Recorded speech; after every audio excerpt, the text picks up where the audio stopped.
उपसर्ग और प्रत्यय। एक क्वेश्चन यहां से उलझ जाता है, कई बार क्लियर होना चाहिए।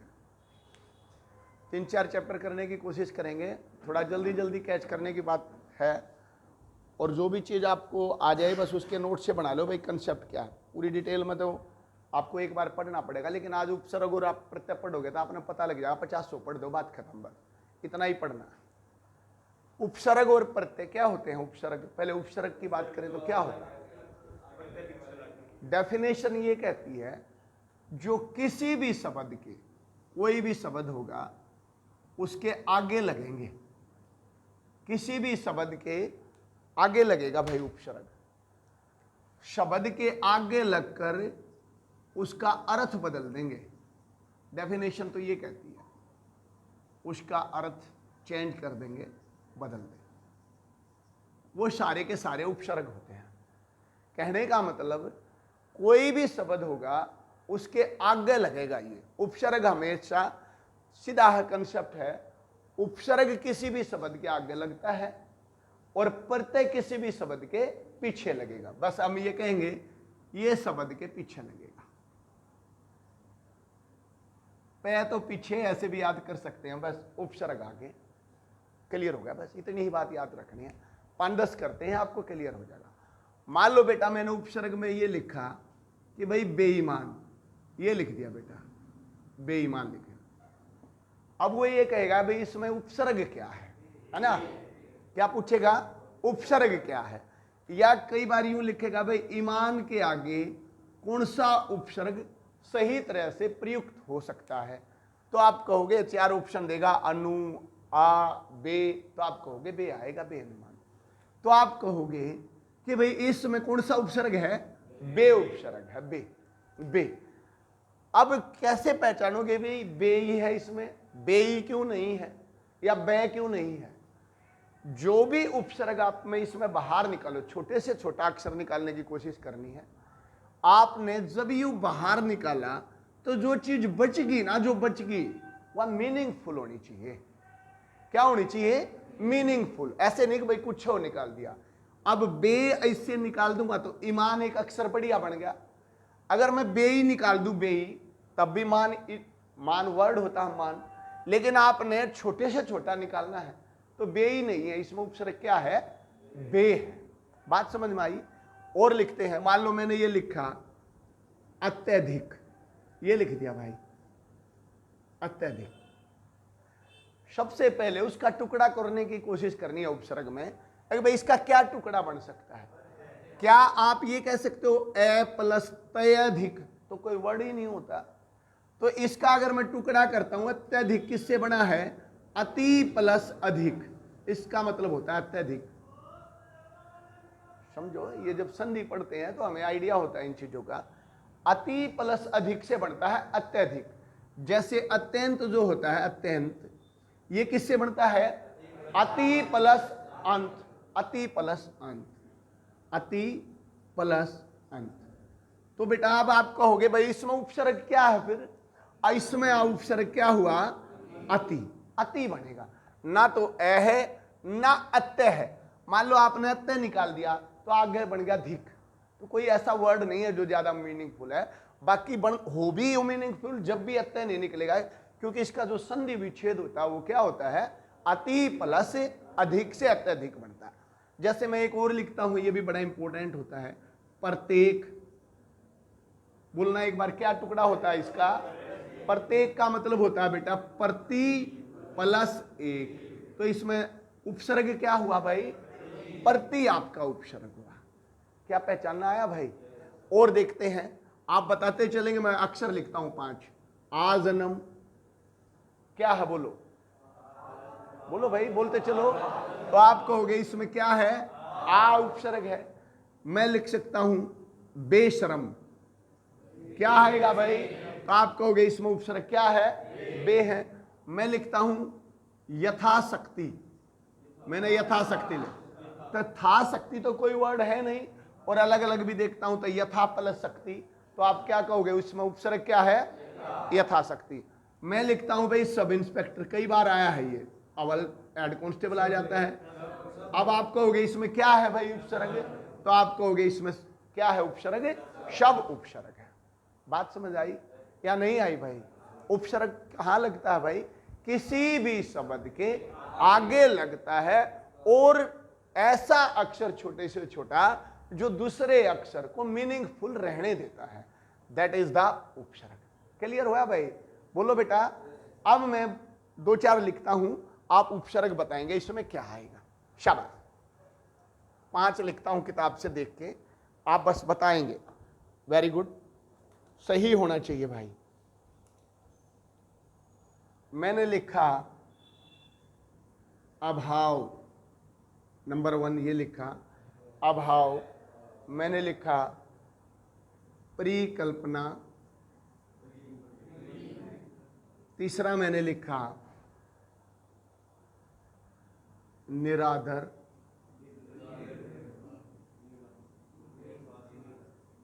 मैंने 5वां लिखा दुर्जन। मैंने लिखा संयोग। मैंने लिखा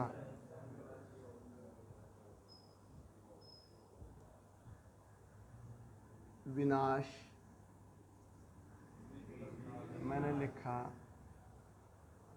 इन्हीं से हो जाएगा मोटा मोटा। मैंने लिखा दरअसल। बैठो बेटा। मैंने लिखा इत्यादि। मैंने लिखा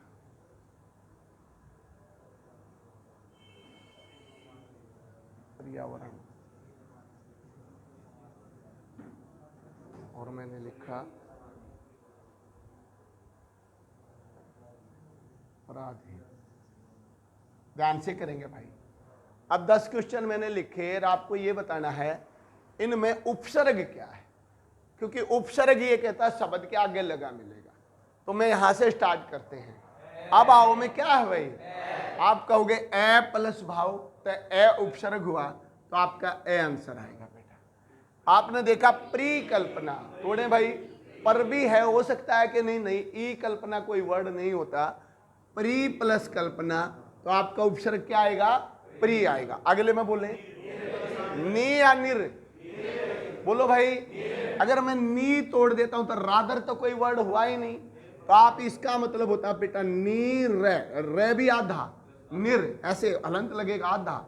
निर प्लस आदर, निरादर होता है। आदर वर्ड है इसके अंदर छिपा हुआ, निर प्लस आदर। तो बेटा उपसर्ग क्या निकला? निर निकलेगा इसमें, निर ये आएगा। अगले में देखते हैं दुर्जन। दू या दुर? दुर। दू नहीं आएगा क्योंकि रजन कोई वर्ड नहीं होता, ऐसा तो कोई अक्षर लिखा ही नहीं जाता शुरू में छोटा ये चढ़ जाए। तो इसमें बनेगा दुर प्लस जन, तो आपका क्या बनेगा? दुर बनेगा। संयोग, शम या सन। ये जो बिंदी होती है ना, ये जो बिंदी, इसके कंसेप्ट का पता है या नहीं पता? ये कई जगह न बनती है और कई जगह मैं बनती है। क्यों बनती है? क्यों बनती है? देखो कई बार आप देखेंगे ये वर्ड स्वयं न नहीं बोला जाता, और मैंने लिख दिया कलंक, तो यहां न बन गया। और यहां जैसे ये संयोग था, ये संयोग हो गया है भाई। तो क्या होता है इसका मतलब? जब भी इसके बाद ये वर्ड हो कै ख ग अड़ तै थ द न, तो वहां हमेशा न बनेगा इसका। और जब लास्ट वाली याद हो ये र ल व श या तै थ द न पे फ ब भ मैं हो, तो इसका मैं बनेगा। आएगा ये फिर कभी बताऊंगा। पहले इसमें देखो, संयोग होता है बेटा शम प्लस योग, तो ये बनेगा शम। क्या होगा इसके अंदर? शम। यहां बोलो वी आ गया, सीधा है वी। इसमें क्या आ गया? दर प्लस असल, तो दर इसमें उपसर्ग आ गया। इत्यादि में ई या कुछ और भाई? इति। क्या आएगा? इति प्लस आदि, इत्यादि। ये संधि छेद भी याद हो जाएंगे। इति प्लस आदि इत्यादि। अगले में बोले, ध्यान से करेंगे। परिया, परी, परी होता है भाई ये, परी प्लस आगे आवरण, पर्यावरण, ऐसे बनेगा ये, परी प्लस आवरण। तो आपका उपसर्ग क्या आएगा इसके अंदर? परी। और इसमें परा या पर? पर, पर प्लस अधीन, अधीन होता है किसी के अधीन, तो पराधीन, तो क्या बनेगा? पर बनेगा भाई। थोड़ा बहुत आइडिया हुआ भाई, आप पढ़ोगे आपको पता लग जाएगा, आप पढ़ सकते हैं। 50-100 इसको पढ़ लोगे तो आपको और भी अच्छे से आइडिया हो जाएगा। मैं यहाँ 50-100 करवाऊंगा तो 3-4 चैप्टर नहीं हो पाएंगे। हमारा टारगेट है कम से कम 3 चैप्टर आज खत्म हो जाए, ठीक है? 9-10 चैप्टर है बेटा, 3-4 दिन में हिंदी खत्म कर देंगे, ठीक है भाई? फिर देख लो एक बार उपसर्ग क्या होता है, बस ये वही याद करना है। यू किसी भी शब्द के आगे लगता है, और आगे लगने का मतलब इतना अक्षर हटा दो जितना मीनिंगफुल बाद में बचे, बस खत्म हो गया। क्लियर हुआ? प्रत्यय क्या कहता है बेटा, बोलो एक बार। प्रत्यय किसी भी शब्द के पीछे लगेगा, और पीछे लगने के बाद आगे वाला वर्ड मीनिंगफुल छोड़ेगा, ये भी ठीक है। जैसे मान लो मैंने ये लिखा गरीबी, बताओ बेटा, ये भी छोटे से छोटा निकालना है क्या? बी या ई आएगा, छोटी ई या बड़ी? बड़ी। ये बड़ी ई होती है यार, जो आगे से रहती है वो छोटी रहती है। तो ये कैसे बनेगा बेटा? एक टुकड़ा बनाना, गरीब प्लस ई, ये हटेगा, तो ये प्रत्यय है, गरीब प्लस ई, गरीबी। समझ में आया? मैंने लिखा भाई झगड़ालू, लू या आलू? बताओ, शाबाश। लू नहीं आएगा। देखो क्यों नहीं आएगा, झगड़ा एक वर्ड होता है भाई, झगड़ा हो गया, ठीक है, लेकिन वो झगड़ रहे थे, क्योंकि ये जो झगड़ालू बना है ना, ये झगड़ा प्लस आलू से ही बना है। आर आ से भी आई बनता है, क्योंकि लू कोई वर्ड नहीं होता है, आलू होता है, ठीक है? प्रत्यय में क्या होता है? आलू। तो झगड़ालू, ठीक है? क्लियर हुआ? और देखते हैं, मैंने लिखा महारानी, बोलो क्या बनेगा? बोलो।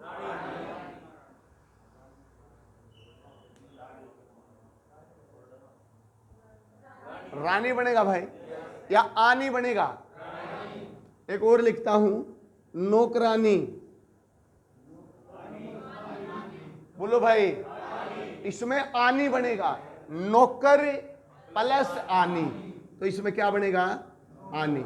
देवरानी, ये आता है कई बार, देवर प्लस आनी। जेठानी, जेठ प्लस आनी, ऐसे बनता है। तो यानी कि प्रत्यय वे होते हैं जो किसी भी शब्द के बाद में लग के उसकी मीनिंग चेंज कर देते हैं, ठीक है? गरीब है, गरीबी बना दिया, चेंज हो गया ना सेंटेंस।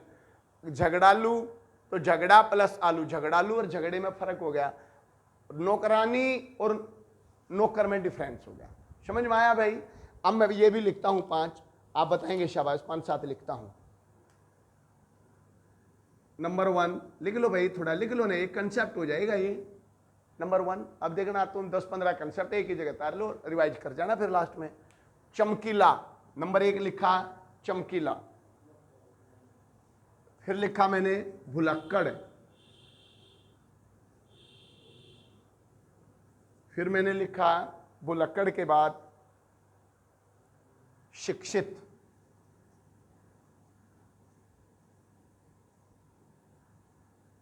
फिर मैंने लिखा शिक्षित, उसके बाद मैंने लिखा धनवान,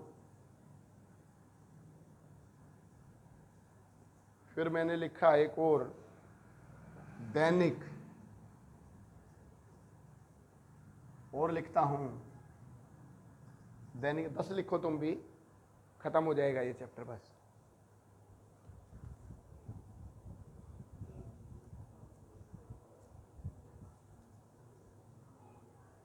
सजावट, पहनावा,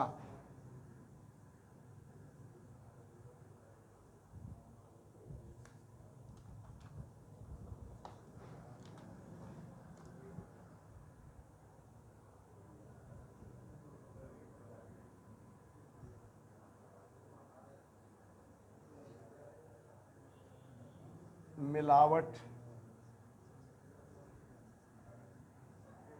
देवत्व,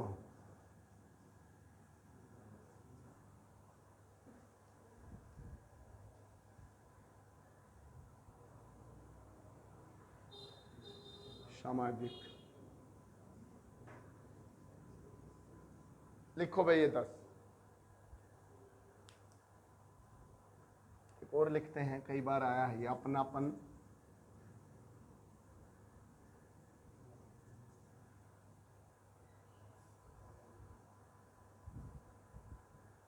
खिलौना।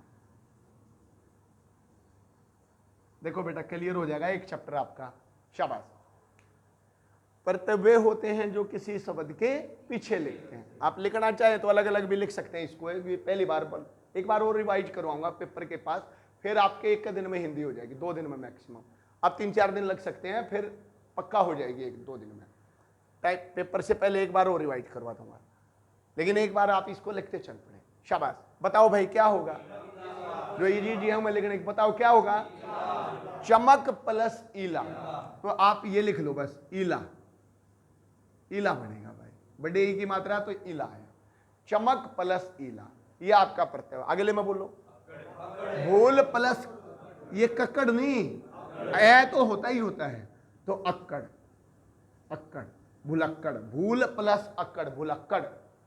शिक्षित, शिक्षा प्लस इत, इत, शिक्षित। छोटी ई की मात्रा है तो छोटी ही रहेगी, देखो बड़ी नहीं बनानी है, इत छोटी ई की मात्रा। ये कई बार ये इत बड़ी में और छोटी में दोनों ऑप्शन दे देता है, तो आपको देखना अगर छोटी की मात्रा है तो छोटी, बड़ी की मात्रा आएगी तो बड़ी। ठीक है भाई।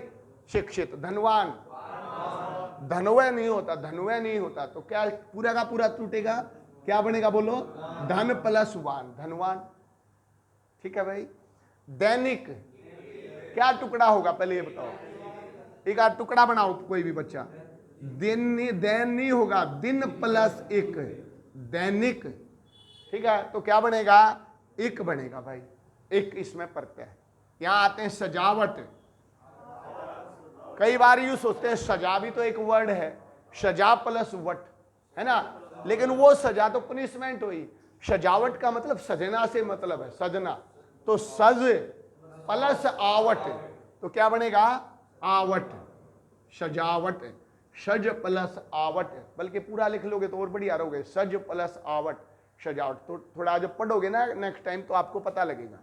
अब ये नहीं पता लगेगा आवट लिखने से ये इधर वाला क्या है, तो ये संधि विच्छेद में भी आ जाती है चीजें, तो बड़ा काम आएंगी। तो आप पूरा लिखो, सज प्लस आवट, सजावट।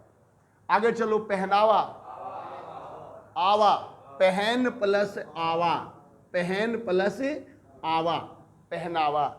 मिलावट, वट या आवट, आवट, मिल प्लस आवट, मिलावट, ये भी बन गया। अगला चलो, देव प्लस तव, देवत्व। अतव नहीं बन पाएगा क्योंकि देव पूरा चाहिए इसमें, बिल्कुल पूरा। ठीक है, तो देव प्लस तव, तव वही होता है ये, नेतृत्व, देवित्व, तो ये सारे, मातृत्व, तो इनमें सब में क्या होता है, तव। तो याद हो जाता है जब पढ़ोगे, अब याद हो जाएगा आपको। ठीक है ना। सामाजिक, समाज प्लस, समाज प्लस ये नहीं होता, कई बारी का टुकड़ा है ना, तो हम क्या लिख देते हैं, समाज की बजाय सामाज लिख देते हैं। तो ये होता है समाज प्लस एक से बनता है भाई, छोटी बनेगी या बड़ी, छोटी, तो समाज प्लस एक प्रत्यय हुआ, सामाजिक। अपनापन, पन बनेगा बेटा, अपनापन, अपना प्लस पन, अपनापन। खिलौना, बोलो, खिल प्लस ओना या खेल प्लस ओना, ओना, खिल होना, ओना, ये होता है बेटा प्रत्यय। मेरे ख्याल से समझ में आ रहा होगा भाई। बोलो भाई, क्लियर हो गया होता, क्लियर हो गया बेटा। अगली बार जब हम क्लास लेंगे 10-5 दिन के बाद, कभी हिंदी की 15 दिन के बाद, जब पेपर नजदीक हो जाएगा 1 हफ्ता, तो मैं बस ये कहूंगा, आप शरक बताओ, प्रत्यय बताओ, 5-5 करवाऊंगा, बात खत्म। समझ में आई भाई, क्लियर हुआ भाई। उपसर्ग किसी भी शब्द के कहां लगते हैं, आगे रहते हैं, और ये कहां रहते हैं, पीछे रहते हैं। बस इतनी बात याद रखो, ऑप्शन से आराम से पता लग जाता है। अगली बात चले भाई, चैप्टर नंबर 2 बेटा, शाबाश। लिखे हिंदी का चैप्टर नंबर 2, ये लिख देना अपने, उपसर्ग और प्रत्यय। अब लिखे भाई दूसरी चीज, वाच्य। हर एक हरियाणा के पेपर में ये क्वेश्चन आया था पिछली बार, ग्रुप डी में भी, कांस्टेबल में भी और कलरक में भी, सब क्या में एक वाक्य आया था। तो इस बार बड़ा इंपॉर्टेंट है ये और बड़ा इजी है। मेन बात है हम सबसे पहले इजी को क्लियर कर रहे हैं। वाक्य कितने प्रकार के होते हैं? इंग्लिश में लिख लो इसको आंचल, जिस बच्चे की थोड़ी इंग्लिश हो वो इंग्लिश जरूर लिख लो। वाइस होते हैं ये, एक्टिव वाइस पैसिव वाइस नहीं होता, उसको हिंदी में वाक्य बोलते हैं। तो उससे आइडिया मिल जाता है हमें क्या होगा। हिंदी में, इंग्लिश में तो हम दो ही तरह से जानते हैं, एक्टिव वाइस और पैसिव वाइस। हिंदी में ये 3 प्रकार के होते हैं, पैसिव वाइस में 2 होते हैं। ठीक है, लिखो बेटा 3, कौन कौन से कोई बताएगा? शाबाश, कृतवाच्य, ऐसे लिखा जाता है कृतवाच्य, कृतवाच्य लिखो। शाबाश, बना लो, एक डायग्राम बनाते जाओ भाई। 10 चैप्टर करवाऊंगा, बस 10 के 10 डायग्राम बनाने आपने। कृतवाच्य हिंदी पढ़ने की जरूरत नहीं है बेटा, बस आप विपरीतार्थक, पर्यायवाच्य और मुहावरे पढ़ देना बस। कृतवाच्य, दूसरा कर्मवाच्य, और तीसरा होता है बेटा भाववाच्य। भाववाच्य 3 तरह के हमारे वाच्य होते हैं। मैं ये कह सकता हूं ये एक्टिव वाइस होते हैं और ये दोनों पैसिव वाइस में आते हैं। ठीक है, हमें पता है एक्टिव वाइस का क्या मतलब होता है भाई, एक्टिव वाइस और पैसिव वाइस में क्या डिफरेंस होता है? बात तो एक ही कही जाएगी। मैं लिखता हूं राम पुस्तक पढ़ता है, ये तो हो गया कृतवाच्य, नॉर्मल सेंटेंस। राम भाई किताब पढ़ रहा है, ये एक नॉर्मल वाक्य हो गया। जैसे मैं कह रहा हम पढ़ रहे हैं, ये तो हो गया नॉर्मल वाक्य, तो इसका मतलब है कृतवाच्य। और एक होता है कर्मवाच्य, कर्म पर जोर दिया जाएगा, हमारे द्वारा पढ़ा जा रहा है, तो ये क्या बन गया? कर्मवाच्य। जैसे मैं इंग्लिश में लिखता हूं, एक मिनट अभी देखेंगे, राम रीड्स अ बुक, ये लिखा बेटा मैंने, ये तो होता है एक्टिव वाइस। इसको पैसिव वाइस में कैसे चेंज करते हैं? अ बुक बोलो इज रेड बाय राम, यानी कि यहां सेंटेंस हुआ राम से शुरू और यहां हुआ आपका सेंटेंस बुक से शुरू। तो इंग्लिश में तो ये होता है, लेकिन यहां कृतवाच्य और कर्मवाच्य में ऐसा नहीं है कि इसको यहां रख दो और इसको यहां रख दो, शुरू होगा सब्जेक्ट से ही। लेकिन लिखो भाई, अब थोड़ा समझाने की और डिटेल में कोशिश करता हूं बेटा, 3 चैप्टर करने हैं तो मैं थोड़ा डिटेल में बताता हूं। जहां पर क्रिया क्या होती है भाई? काम का करना या होना, मतलब एक्शन, जो भी काम हो रहा है वह क्रिया होती है। जहां पर क्रिया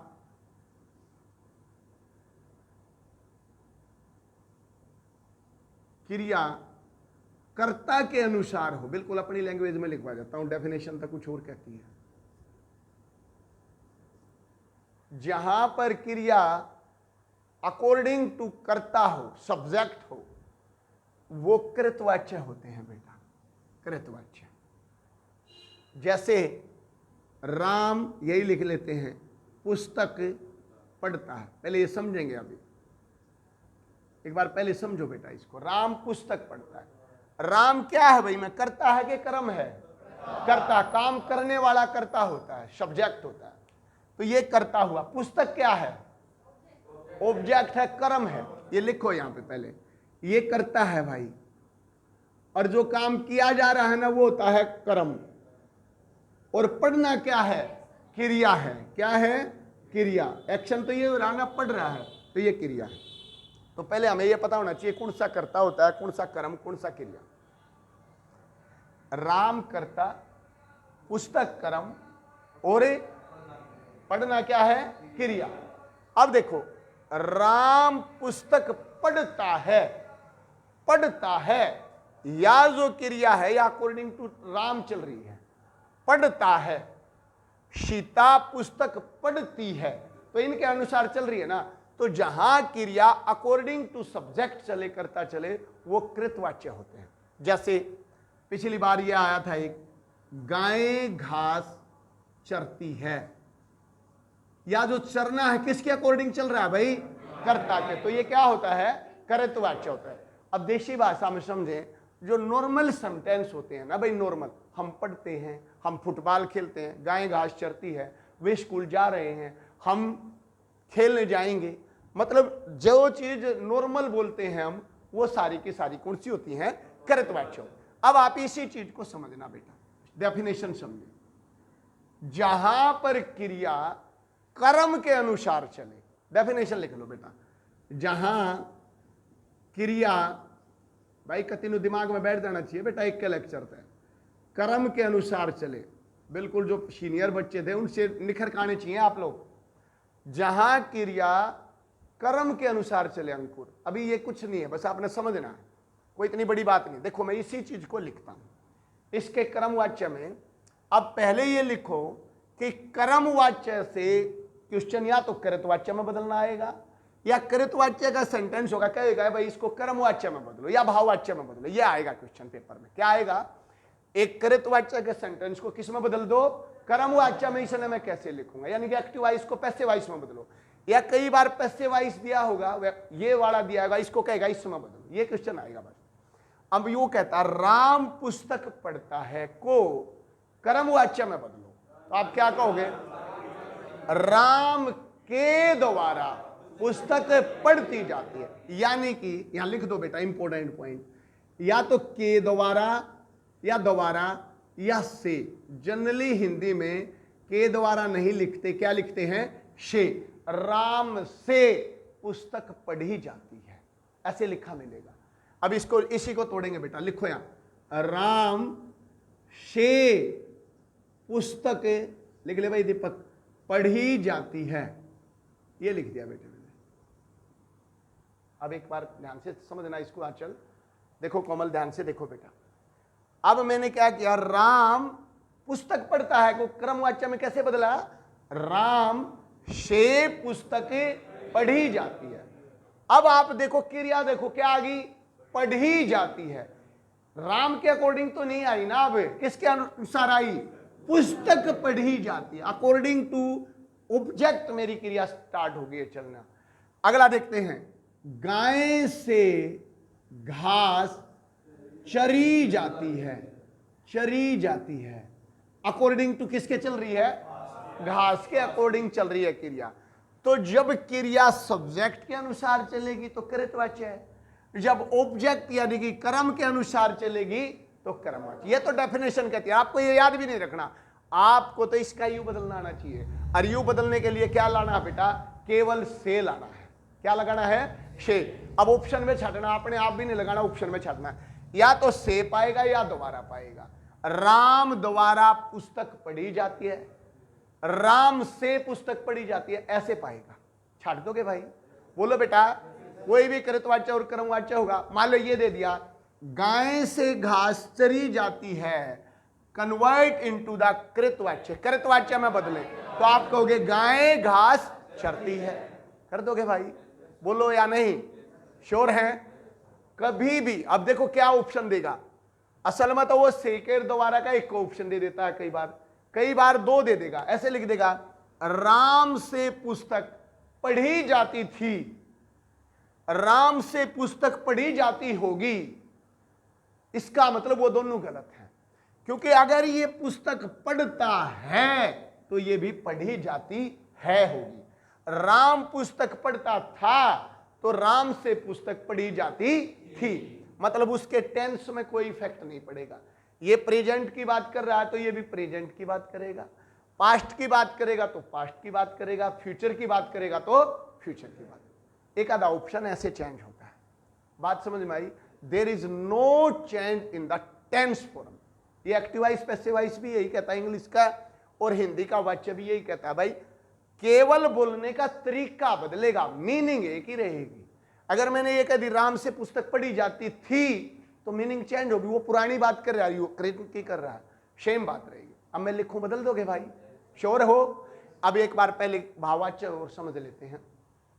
भाव फीलिंग्स होंगी, भाव का मतलब क्या होता है? फीलिंग होती है हमारी।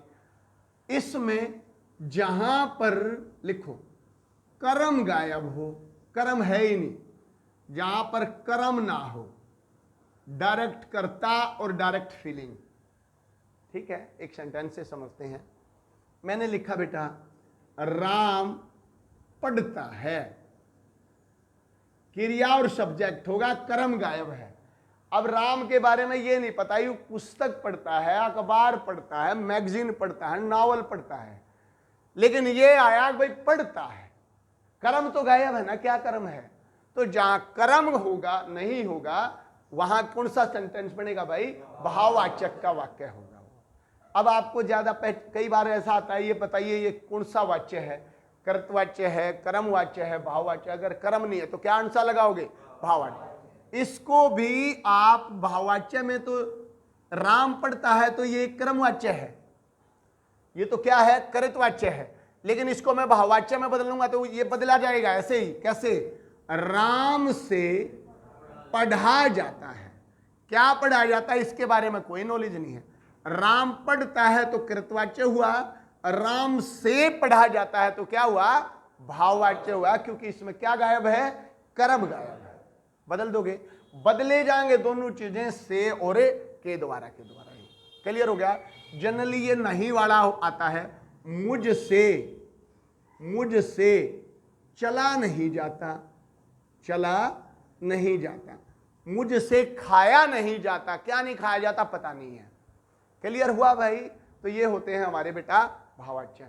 अब मैं एक नॉर्मल सेंटेंस में बात करूं, कृतवाच्य होते हैं जनरली हमारे नॉर्मल सेंटेंस, से और के द्वारा से उसको कर्मवाच्य या भाववाच्य में तोड़ा जाए। ये निचोड़ है पूरे चीज का। शुरू 5-4 सेंटेंस कर दोगे भाई? देखो तो बेटा, 1-2 लिखेंगे आप भी और फिर 2-3 वैसे बता देंगे बस। फिर 2-4 किताब में पढ़ लेंगे, 8वीं की ग्रामर भी ठा लोगे, इनफ है। ज्यादा मोटी किताब लाने की कोई जरूरत नहीं है। कोई भी पढ़ी हो एक बार पढ़ते चले जाओ। देखो, लड़कियां झूला झूल रही हैं, ये आ गया। कृतवाच्य है कि कर्मवाच्य है कि भाववाच्य है? कृतवाच्य है। लड़कियां झूला झूल रही हैं, नॉर्मल बात कर रहा है, झूल रही हैं, इसके अकॉर्डिंग चल रहा है। और पछाड़ना भी नहीं है किसके अकॉर्डिंग, नहीं तो चढ़ जाओगे। नॉर्मल पता लग रहा है, लड़कियां ना कोई से है के पीछे ना दोबारा, तो मान लो कृतवाच्य, बात खत्म होगी। अगर कृतवाच्य और भाववाच्य की बात करेगा तो पीछे क्या पाओगा? शे या दोबारा। सिंपल सी बात पहचानने, डेफिनेशन याद नहीं करनी, वो तो बता ही है, कई बार डेफिनेशन पूछ लेता है। बाकी आपको तो ये पकड़ना रहे, ना से ना दोबारा, तो कृतवाच्य है।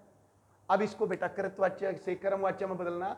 बोलो, लड़कियों से झूला झूला जा रहा है। क्लियर हुआ? बोलो भाई। और देखते हैं दूसरा, हम फुटबॉल खेलेंगे, हम फुटबॉल खेलेंगे। बोलो भाई, हम से या हमारे द्वारा या कौन सा? हम से बोलो, फुटबॉल खेला जाएगा, जाएगा एक ही बात करेगा। हम फुटबॉल खेलते हैं, खेलेंगे तो क्या बनेगा? हमसे फुटबॉल खेला जाएगा। वेरी गुड, शाबाश। दूसरा देखेंगे, श्याम पत्र लिखता है। बोलो बेटा, श्याम से पत्र लिखा जाएगा या जाता है? जाता है, लिखा जाता है। क्लियर नहीं हुआ भाई? बोलो बेटा, वाच्य का कंसेप्ट क्लियर हुआ है या नहीं हुआ भाई? कर सकते हो या नहीं? और लिखवाऊं 2-4 या कर लोगे भाई? एक बार पढ़ लेना बेटा, फिर भी कहीं डाउट आता है तो आप पूछ सकते हैं। केवल एक ही चीज याद रखनी है, कृतवाच्य से कर्मवाच्य या भाववाच्य में शे या के द्वारा से टूटेगा, वही ऑप्शन आपको छाड़ देना। टेंस में कोई चेंज नहीं होगा। इधर ता है तो उधर भी ती है आएगा, उधर गा है तो उधर भी जाएगा आएगा, उधर था है तो उधर भी था आएगा। बात क्लियर होगी या नहीं? बोलो बेटा। एक और लास्ट करते हैं। वे पिकनिक पर जाएं, वे कल पिकनिक पर जाएंगे।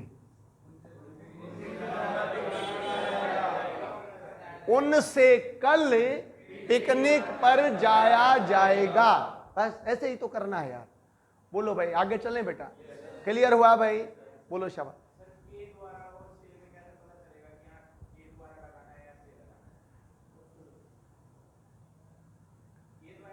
वो ऑप्शन देखना भाई, दोनों सही हैं। आपने ये नहीं देखना से आएगा के द्वारा आएगा, दोनों सही हैं। देखो, अगर मैं इसको ये लिख दूं, उनसे कल पिकनिक पर जाया जाएगा तो राइट है। और मैं ये लिख दूं उनके द्वारा कल पिकनिक पर जाएगा, ये भी सही है। तो आपको ऑप्शन देखना ना, द्वारा वाला है कि से वाला, दोनों नहीं पाएंगे, एक पाएगा, तो दोनों सही है। ठीक है, क्लियर हुआ बेटा? क्लियर हुआ भाई या नहीं हुआ? सही बताओ। अब चलो बेटा चैप्टर नंबर 3, शाबाश। कारक। कारक से पहले लिखो बेटा चिन्ह। कई बार ये आए हैं, वैसे तो जनरली ये डीएसएसबी के पेपर में आते हैं, जेबीटी वेबीटी और जो ये चीजें होती हैं, इसमें आया नहीं अभी तक हरियाणा में, लेकिन जो वैसे पेपर हुए हैं ना, जैसे ये अभी हुए थे आईटीआई वाईटीआई से रिलेटेड, उनमें आया हुआ था चिन्ह। तो कुछ नहीं पता लगता कहाँ आगे टपक जाए, 2 सेकंड का कंसेप्ट है, आ जाएगा। अब हिंदी को लिखने के लिए भाई बहुत सारे चिन्ह हैं, कहीं कोमा लगा दिया, कहीं पूर्ण विराम लगा दिया, कहीं कुछ लगा दिया, कहीं क्वेश्चन मार्क लगा दिया।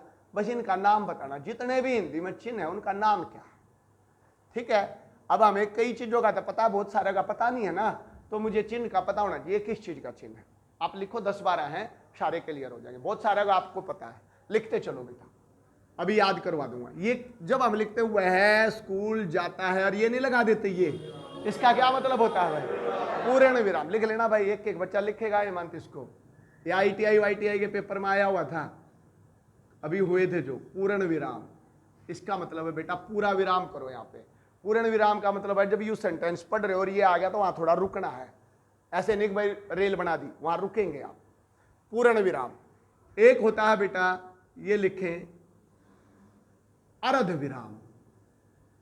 आधा विराम का मतलब है एक बिंदी और एक छोटा है कोमा। क्या होता है ये? अर्ध विराम होता है। और एक होता है बेटा 2 बिंदी, जिसको हम विसर्ग बोलते हैं, इसको बोलते हैं उपविराम। उपविराम हिंदी में ये निशान पाते हैं, और कुछ पाता ही नहीं है। देखो ये निशान पाता होगा कहीं, देखे है ना हमने, खूब आते हैं ये चीजें, उपविराम। और एक और विराम होता है बेटा ये कोमे को क्या बोलते हैं हिंदी में? अल्प विराम। अल्प होता बोझ थोड़ा, हा यहां थोड़ा रुकना पड़ेगा भैया अल्प विराम पे। अल्प विराम। 4 तो विराम हो गए भाई। फिर देखते हैं, ये बोलो बेटा क्या है? पूर्ण विराम, अर्ध विराम, उप विराम, अल्प विराम। 4 हुए भाई यार। अब इसका मुझे पता था, इसका मुझे पता होता। कोम्मा का मतलब अल्प, अल्प विराम, थोड़ा हा विराम, यहां भी रुकना पड़ता है। राम श्याम, कोम्मा है ये तो थोड़ा स्टॉप होना चाहिए, इसका मतलब होता है थोड़ा हा विराम करो भाई। 4 हुए बेटा। अब ये देखो, ये भी तुझे पता है क्या होता है ये भाई? प्रश्नवाचक। कौन सा होता है बेटे? प्रश्नवाचक चिन्ह। प्रश्नवाचक चिन्ह। और एक हमें इसका पता होता है, ये एक्सक्लेमेटरी वर्ड होता है। इसका क्या मतलब होता है? विस्मय आदि बोधक चिन्ह। विस्मय आदि, ये जरूरत पड़ती है इसकी कई जगह। विस्मय आदि बोधक चिन्ह, हैरानी होती है इसमें। वाह ऐसे नहीं लिख दो, वाह अरे ये तूने क्या कर दिया, ऐसे नहीं लिखते। तो ये होता है भाई विस्मय आदि बोधक चिन्ह। हैरानी होती है इसमें, एकदम से कुछ ना कुछ सस्पेंस होता है एकदम से, तो वहां लगते हैं विस्मय आदि बोधक। ये भी हमें पता होता है। दूसरा लिखो भाई। अब देखो बेटा, अब इतने हैं का हमें पता होता है। अब मैं लिखता हूं 2-4 आपको याद करने। शाबाश, लिखने।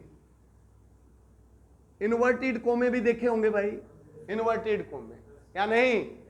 इनको बोलते हैं बेटा हिंदी में उद्धरण चिन्ह। उद्धरण चिन्ह। अब ब्रैकेट में लिख लो इन्वर्टेड कोमा। इन्वर्टेड कोमाज, इसको उद्धरण चिन्ह बोलते हैं। याद हो जाएगा। अब देखो बेटा, ये क्या होता है?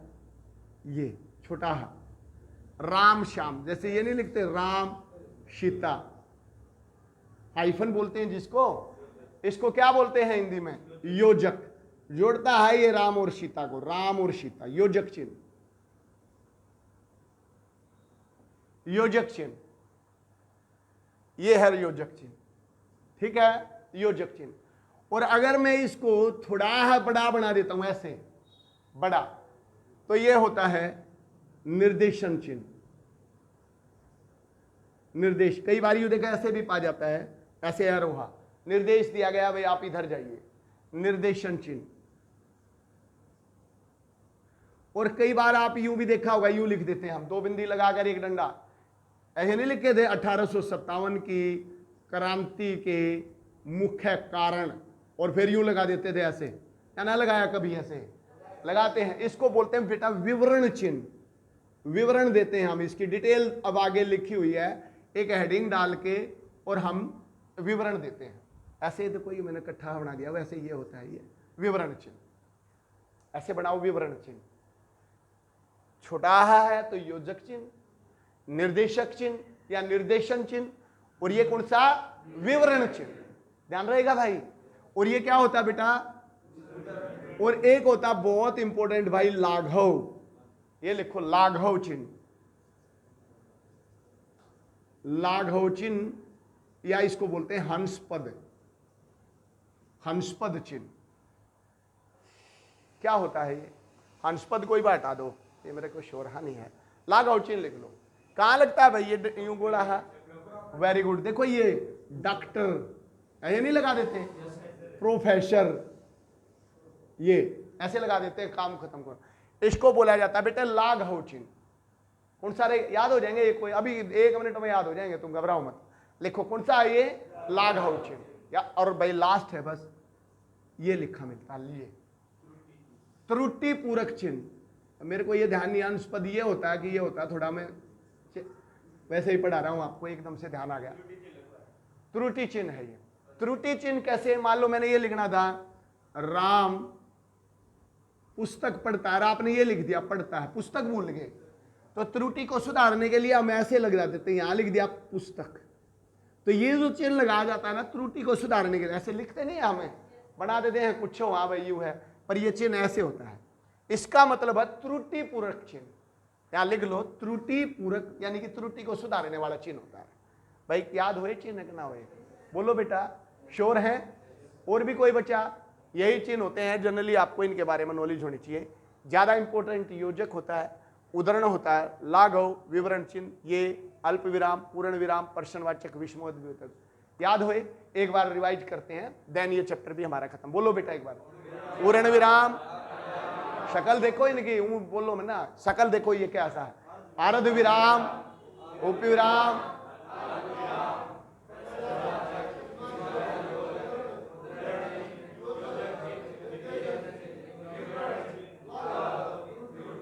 मजा नहीं आ रहा मेरे को, अब फिर बताएंगे,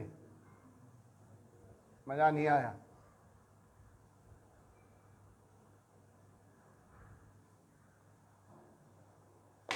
बोलो भाई, पूर्ण विराम चिन्ह,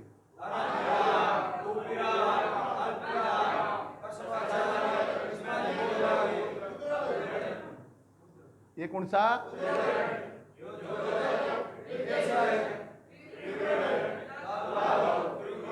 क्लियर हुआ भाई? कर दोगे बेटा चिन्ह, 1-2 बार पढ़ोगे पक्के याद हो जाएंगे। शाबाश, वेरी गुड। ये था भाई आपका चिन्ह का कंसेप्ट नंबर 3। अब बताएंगे एक बार, शाबाश बोलो भाई, सारे बोलोगे भाई।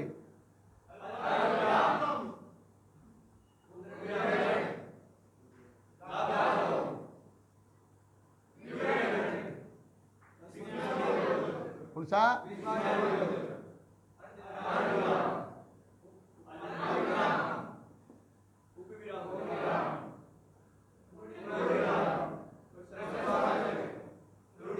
क्लियर हो गया भाई? चलो तो हो गया होगा, मेरे को यकीन है हो जाते हैं ये। चैप्टर नंबर 4,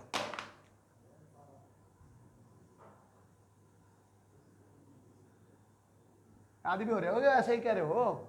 याद हो जाएगी भाई, पक्का हो जाएगी। हिंदी का तो मेरा ये मानना है कि बच्चों के नंबर नहीं कटते, बाकी भाई आप लोग कैसे समझ रहे हैं आप देखें। चैप्टर नंबर 4 लिखो बेटा, कारक।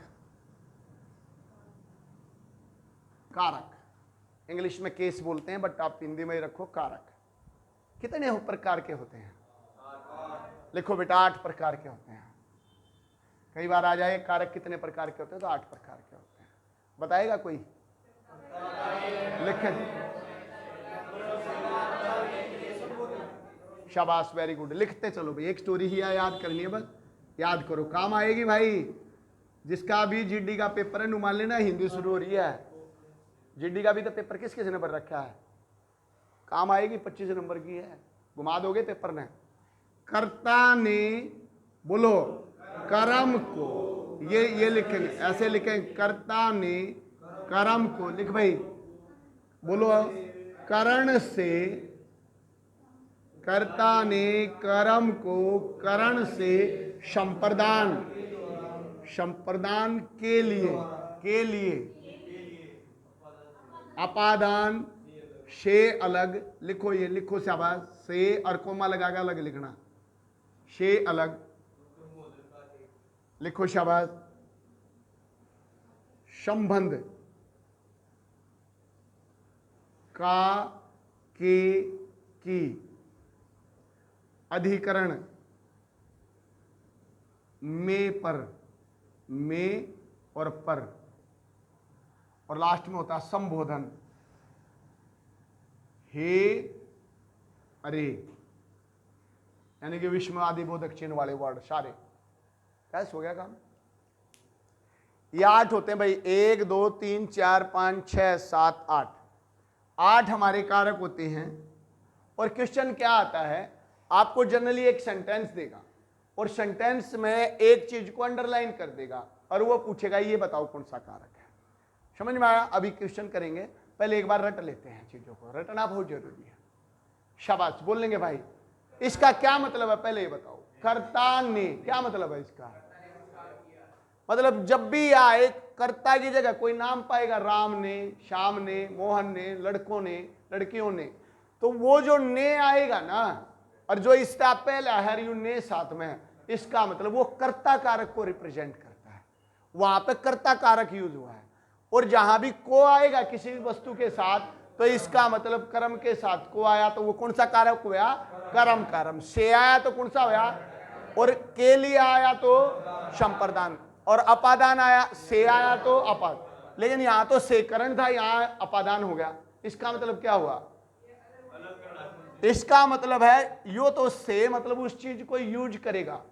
मान लो उसने कहा तीर से मार दिया उसको, तो उसने यूज किया, और इस से का मतलब होता है वह चीज वहां से अलग हो जाए। जैसे पेड़ से पत्ते गिरते हैं तो अलग हो रहा है ना, तो वहां पे से अलग का मतलब वह चीज अलग हो रही है, तो आपका कौन सा कारक बनेगा? अपादान। संबंध का के की कहीं भी वर्ड आ गया तो आपको होगे संबंध कारक है। अधिकरण में पर कहीं भी होगा तो अधिकरण, और संबोधन का मतलब एक्सक्लेमेटरी वर्ड जहां भी होंगे वो कौन सा कारक होगा? संबोधन कारक। अब एक बार बोल लेंगे बेटा, बोलो, कर्ता ने,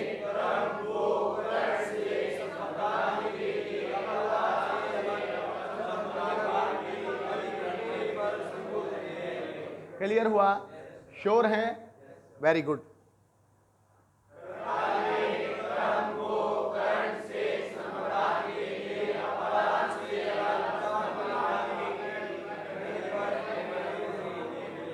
वेरी गुड, शाबाश। मैं उंगली लगाऊंगा, उसके बारे में बताएंगे बस।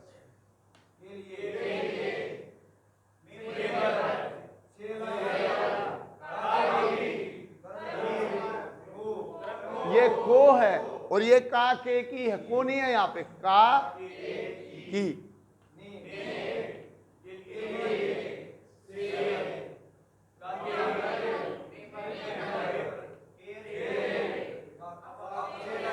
क्लियर हो गया भाई? वेरी गुड, शाबाश। अब बगैर देखे बोलेंगे, शाबाश।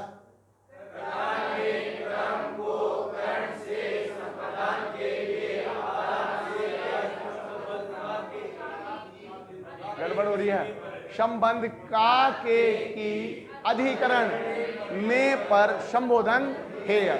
क्लियर हुआ बेटा? अब मैं सेंटेंस लिखूंगा और जहां अंडरलाइन करूंगा आपको केवल ये बताना है इसमें कौन सा कारक है। ठीक है, पूरा लिख लो भाई, एक सेंटेंस लिख लो इसको।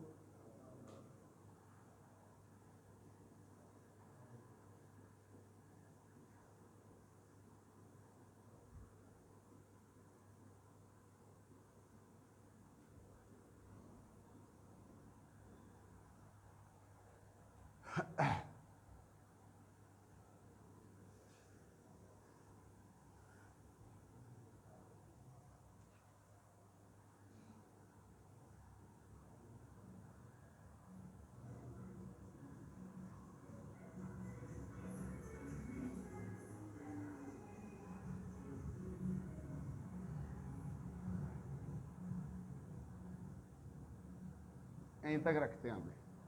ये आ गया भाई एक सेंटेंस, ये वैसे लिख लिया, बाकी आपको एक सिंपल सा सेंटेंस मिलेगा, एक चीज को अंडरलाइन करेगा।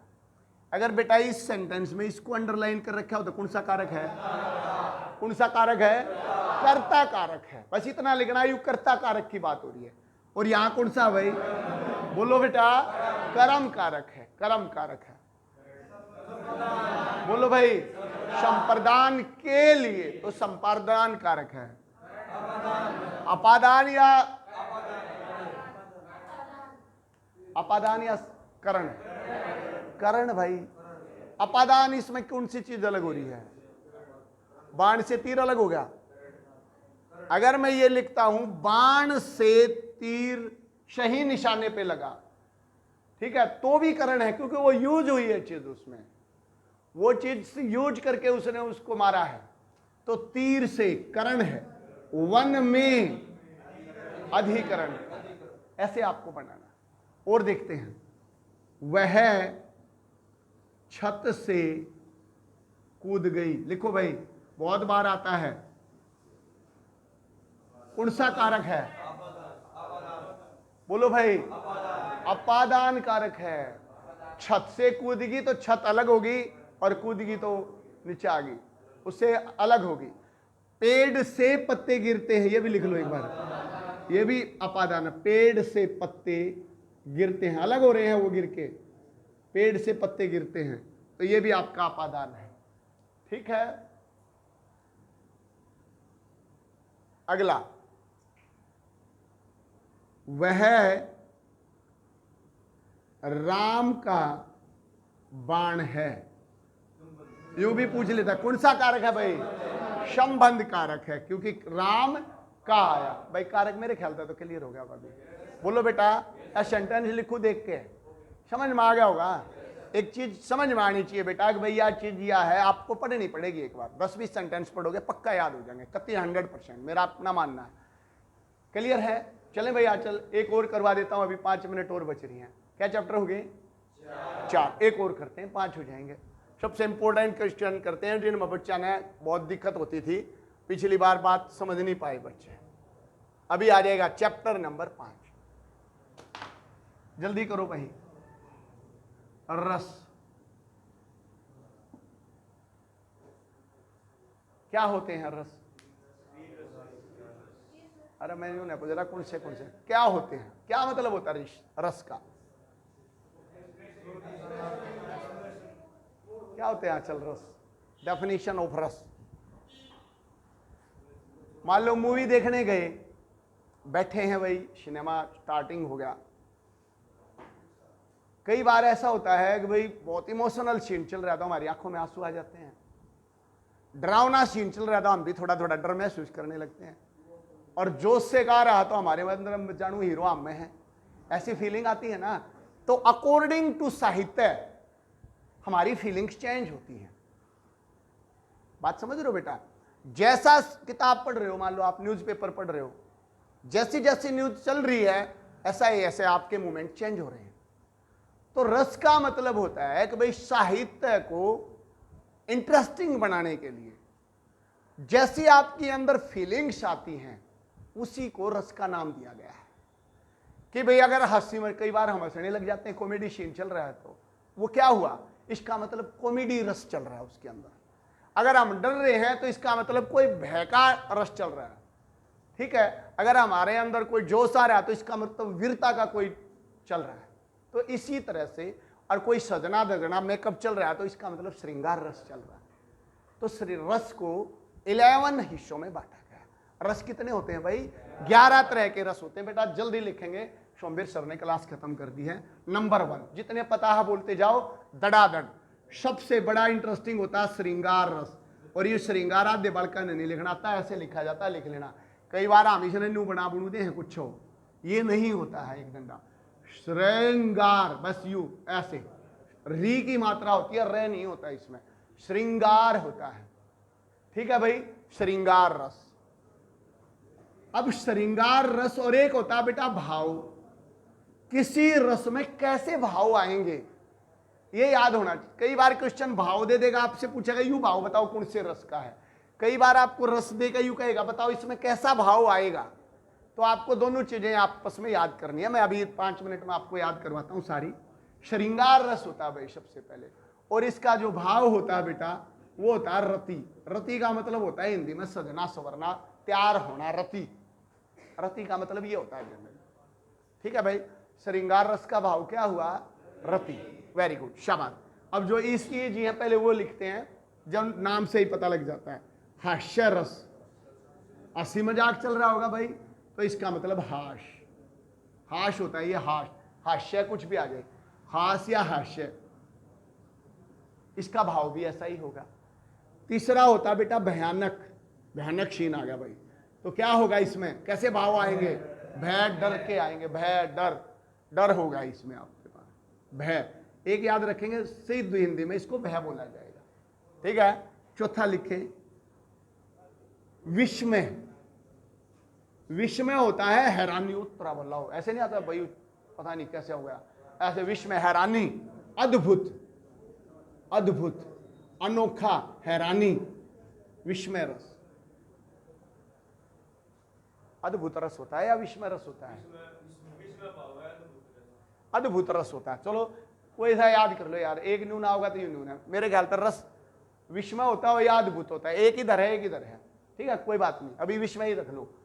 पांचवा लिखो भाई, अब लिखो बेटा, देखो ये चार तो वैसे याद हो गया, आशय, भयानक, विस्मय, मीनिंग है, और श्रृंगार से पता लग गया, बस रति का पता होना चाहिए, सजना तो श्रृंगार भी पता लग गया। पांचवा लिखो भाई रौद्र। रौद्र का मतलब क्रोध, बिल्कुल क्रोध आएगा उसमें, तुम्हें भी गुस्सा आएगा उसको पढ़ते हो, अरे इसने क्या कर दिया यू, क्रोध। नेक्स्ट छठा करुण। करुण होता है दुख, दुख, शोक, करुण, शोक, गम, दुख। सातवां शांत रस, बिल्कुल शांति में चला गया कोई। ठीक है, इसका मतलब होता है निर्वेद, सब क्या है को त्याग दिया भाई, निर्वेद, या इसको बोलते हैं बेटा वैराग्य। वैराग्य नहीं बोलते, बिल्कुल वैराग्य में चला गया भाई। निर्वेद या वैराग्य दोनों भाव हैं, तो वो किसके हैं? शांत रस के हैं।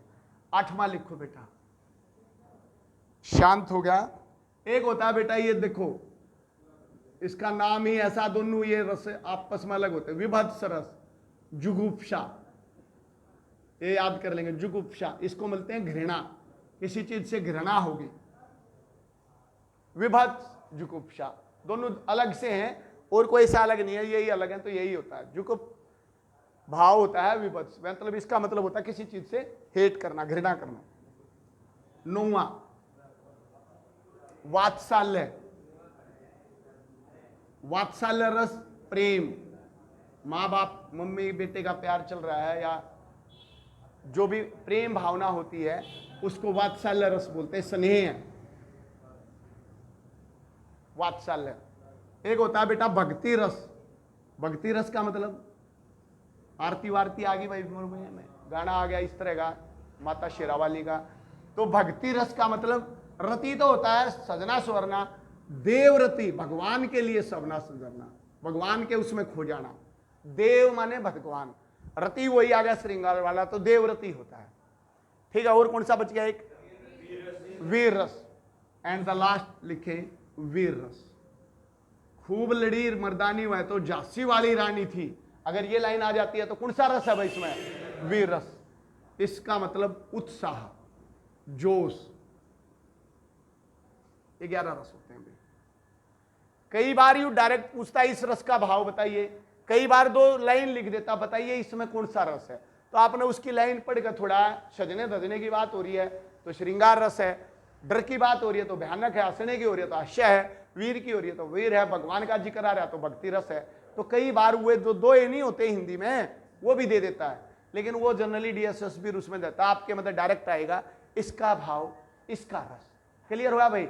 एक बार याद करते हैं बेटा, श्रृंगार रस, जल्दी जल्दी बोलो भाई। श्रृंगार रस, रति, हास्य, भयानक, विस्मय, रौद्र, करुण, शांत, विभत्स, वात्सल्य, व्यक्ति रस और वीर रस क्लियर हुआ या नहीं? इधर से आएंगे वीर रस, इधर बोलेंगे अब उत्साह, देवरति, प्रेम, जुगुप्सा, निर्वेद, शोक, क्रोध, अद्भुत, भय, हास्य और रति। याद होया भाई? श्योर हो? ओके, वेरी गुड, शाबाश। बताएंगे श्रृंगार, लिखे भी हैं तुमने मिटवा दिए, सब ने लिखे मेरी कॉपी में। बोलो बेटा, श्रृंगार, हास्य, भयानक, विस्मय, रौद्र, इनमें डाउट होता है। रौद्र, क्रोध, एक अभी रह, इसका भी रह, क्रोध, रौद्र, याद हो गया। करुण, शांत, दोनों बोलो। निर्वेद और वैराग्य, विवाद, वात्सल्य, भक्ति रस और भाई वीर रस। क्लियर हुए या नहीं? वेरी गुड, शाबाश। ये था भाई आपका एक चैप्टर नंबर 5 रस। 5 और लिखता हूं, बताएंगे, शाबाश, बहुत जल्दी बताएंगे। लेकिन रौद्र, बोलो भाई, वीर, भक्ति रस, बोलो शाबाश, श्रृंगार, करुण, सारे बोलो भाई, करुण, विभात, जुगुप्सा, कौन सा? विस्मय, बोलो भाई, अद्भुत, हैरानी। ओए भाई 5 चैप्टर क्लियर हैं या नहीं भाई? 1 मिनट में रिवाइज करते हैं बेटा, बिल्कुल कॉपी किताब बंद। शाबाश। पहली चीज, उपसर्ग क्या होते हैं? शब्द के आगे लगेंगे, प्रत्यय शब्द के पीछे लगेंगे, खत्म हो गया। दूसरा करा हमने वाच्य। कितने प्रकार के होते हैं? 3 प्रकार के वाच्य होते हैं। कौन कौन से? कृतवाच्य, कर्मवाच्य, भाववाच्य। किससे टूटेगा भाई? किससे टूटेगा? बस शे या के द्वारा, शे या के द्वारा। बच्चे फल खाते हैं, बच्चों के द्वारा फल खाया जाता है, बात खत्म। शे या के द्वारा से तोड़ देंगे। क्लियर हुआ? दूसरा चैप्टर। तीसरा चैप्टर कौन सा करा? चिन्ह। याद है? क्या भूल गए भाई? शाबाश, बताएंगे जल्दी, बोलो। कौन सा? अल्प विराम, शाबाश। लाघव, कौन सा? लाघव। कौन सा? कौन सा? योजक, कौन सा? और कौन सा भाई?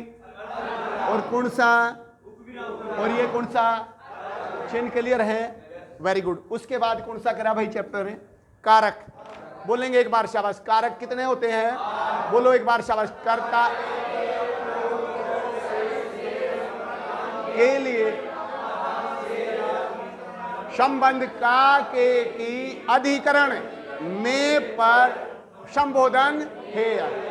कारक क्लियर हुए भाई? श्योर हैं? रस कितने होते हैं? 11। सबसे नंबर 1 बोलेंगे श्रृंगार रस। मैं बोलता जाऊंगा, आप केवल भाई बोलेंगे। श्रृंगार रस, बोलो बेटा। भक्ति रस, वीर रस, रौद्र रस, करुण रस, शांत रस, विभत्स रस, बोलो एक बार, भयानक रस और हास्य रस। क्लियर हुए भाई? 5 चैप्टर ये थे आपके। कल 5 और करेंगे और परसों हिंदी खत्म करेंगे। क्लियर हो गए या नहीं? शाबाश बेटा। टाइम नजदीक है, सभी बच्चे ईमानदारी से साथ पढ़ो। 5 के 5 8वीं क्लास की ग्रामर में से